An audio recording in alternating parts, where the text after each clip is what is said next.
কেবলার দিকে মলমূত্র ত্যাগের বিধান কি? কেবলার দিকে পেশাব এবং পায়খানা করা এটা নিষিদ্ধ, হাদিসে নিষেধ রয়েছে। অতএব কেবলার দিকে মলত্যাগ করা, পেশাব ত্যাগ করা সেটা উন্মুক্ত জায়গায় যেমন নিষিদ্ধ, টয়লেটের ভিতরেও নিষিদ্ধ। পশ্চিম দিকে কেবলার দিকে, আমাদের সাধারণত পশ্চিম দিকে কেবলা, সেজন্য আমাদের জন্য পশ্চিম দিক মানেই কেবলা। পৃথিবীর যে সমস্ত প্রান্তের মানুষের জন্য কেবলা যেদিকে, তাদের জন্য সেটি প্রযোজ্য হবে। অথবা আমরা পশ্চিম দিক না বলে কেবলার দিক বলি। কেবলার দিকে ফিরে বসে পেশাব করা কিংবা মলত্যাগ করা এটা যেমন নিষিদ্ধ, কেবলার দিকে থুতু ফেলাটাও নিষিদ্ধ।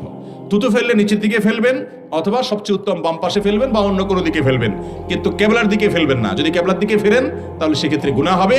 হাদিসে নবী করিম সাল্লাল্লাহু আলাইহি ওয়াসাল্লাম বলেছেন, যে ব্যক্তি কেবলার দিকে থুতু ফেলবে কিয়ামতের ময়দানে সে এমত অবস্থা আসবে যে তার সে থুতু, তার শেষ লেশা, কাশি যেগুলো সে কেবলার দিকে ফেললো এগুলো তার কপালে থাকবে। এটা তার জন্য একটা অপমান, লাঞ্ছনা, এটা তার একটা শাস্তি হবে। অতএব ঈমানদার এই বিষয়গুলো